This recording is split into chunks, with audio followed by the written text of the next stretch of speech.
for real. Like, I needed this advice before I started with this new company. So listen, I was a Freightliner girl for almost 2 years, y'all. You wouldn't have been able to tell me that I was gonna drive anything else besides the Freightliner. Like, I was in my groove, okay?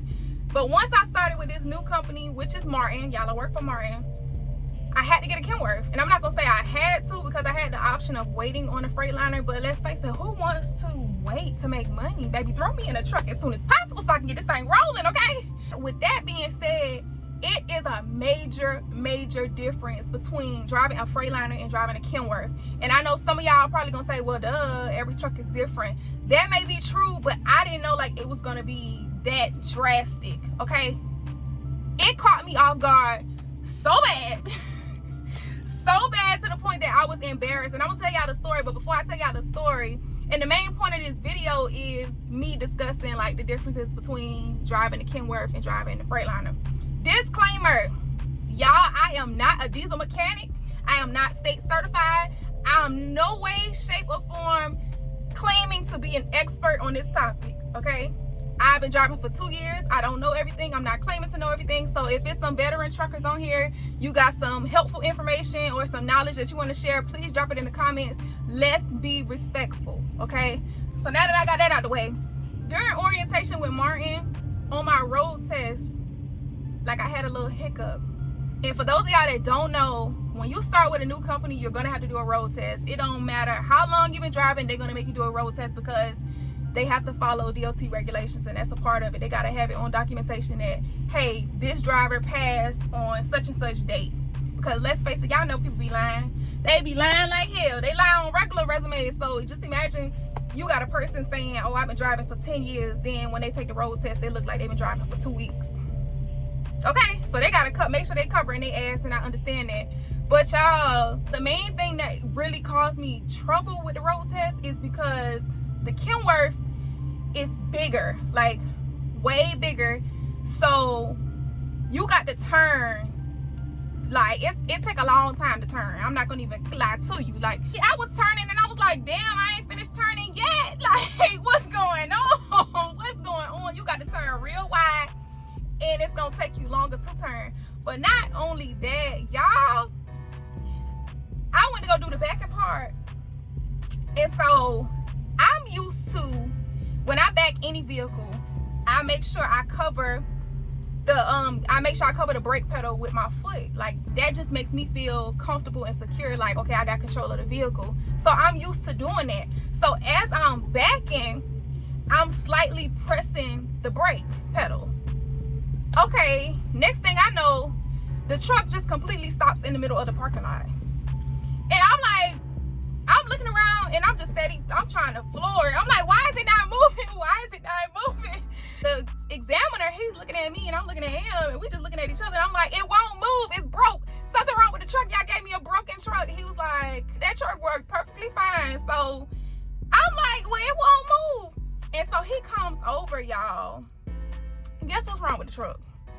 The truck done lost all the air pressure because I was pressing the brakes as I was backing up. So that's one of the major differences between the Kenworth and the Freightliner, because in that Freightliner, I could press the brakes while I'm backing up all day long and will not lose any air pressure. I'm over there like, oh my God, panicking, like what to do. And he did a laugh, and it was an older man, and he was like, just fill up your airbags again. So I'm sitting in the middle of the parking lot. In the Freightliner, you could build up your air pressure with both brakes pop and in neutral, and you press the accelerator, and it would rebuild the air like that. All you had to do was make sure your RPMs was at 1,000, okay? And then you rebuild your air pressure in no time. Okay, so I'm thinking that it would be the same way with the Kenworth. I'm pressing the accelerator, it's not moving. I'm like, it's still not moving. He was like, push in the yellow and charge it that way. And so I was like, oh my God. The main thing that I learned from that is, don't be pressing the brakes like that with these Kenworths. When you backing up a Kenworth, it's already programmed to back up like no more than 3 miles per hour. So you don't have to hold the brakes like how you would with the Freightliner.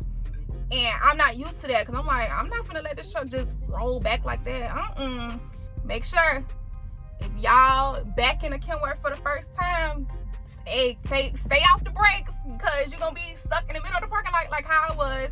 Like I said, with rebuilding the air pressure in the Kenworth, you have to disengage your truck brake and then press the accelerator and then rebuild your air pressure like that. Now that only works if you're connected to a trailer. Okay, let me repeat that.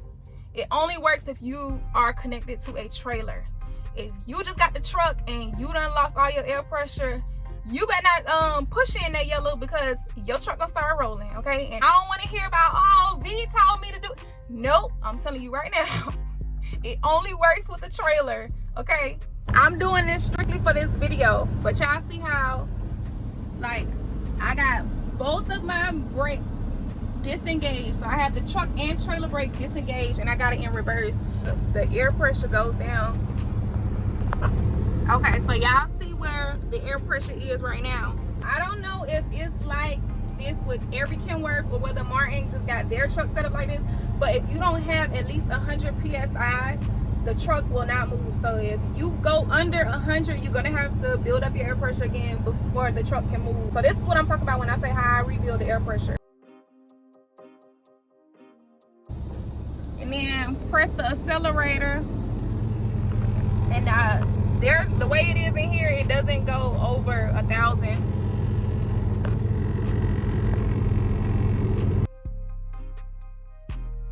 My truck brake is disengaged, but my trailer brake is still engaged.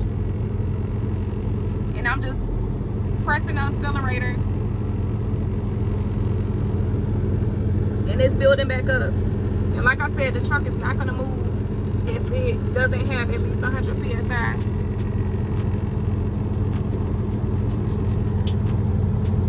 Now, of course, that's the quick way to build it back up. But if you don't have the trailer attached, like I said, you would have to just sit there with the truck in neutral. In addition to the backing, I don't know if it's just something faulty with the air system in general, but another issue that I have is like when I'm bobtailing, or sometimes even when I'm connected to a trailer and I'm coming to a stop, the truck will, like, I don't know, like try to stop on its own and be jerking. And I'm like, hey, I'm used to just gradually pressing the brakes and letting the truck gradually come to a stop, but it tends to want to jerk when you come into a stop. So you got to, like, figure out your truck and figure out the pressure point to make it stop smoothly, because you'll be looking like a jackass in traffic. They'll be like, what's wrong with that person? So in the Freightliner, of course, the horn is over there. So I'm so used to trying to pull the horn from over there, but the horn is literally in the middle. When it comes to, like, refrigerators, Martin doesn't provide refrigerators with their trucks. However, you can purchase a refrigerator and install it yourself. Now, what I did like about the Freightliner is it's already installed, and it's like a regular mini fridge. But with the Kenworth, the refrigerators are designed like a pull-out drawer, and I can't get with it, but whatever. The last difference that I noticed, I'm pretty sure there's other stuff, but it's dealing with the fifth wheel.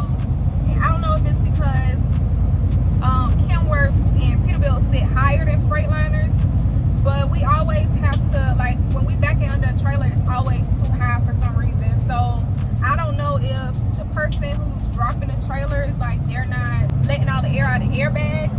Every single time we pick up a trailer, we got to get out and lower it.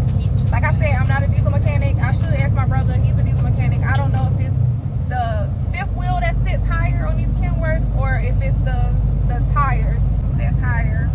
But when we get to our next location, I'm gonna show y'all what I do to try to, like, prevent the next person from having to get out and lower the trailer. Like, when I drop my trailers, I always leave a space between the landing gear and the ground, so once I pull from under it, it just drops, and that way the next person can just back right into it. But some people don't think like that, so hey. Now here is some advice. When you drop that trailer, now don't just fly from under it. Like, you can't pull out real fast. Okay, we made it to the destination. So I'm about to show y'all what I was talking about.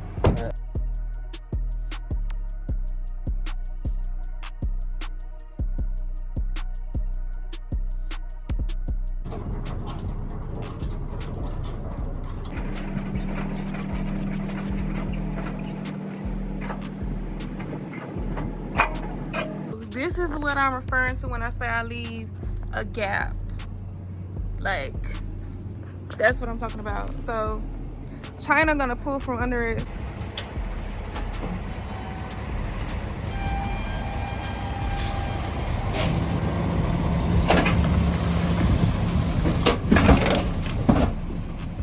Ready for the next person. I had to put my hoodie on because my hair looking crazy. But that's what I wanted to show y'all. Those the differences that I see between the Freightliners and the Kenworths. But make sure y'all like, comment, subscribe, all that good stuff.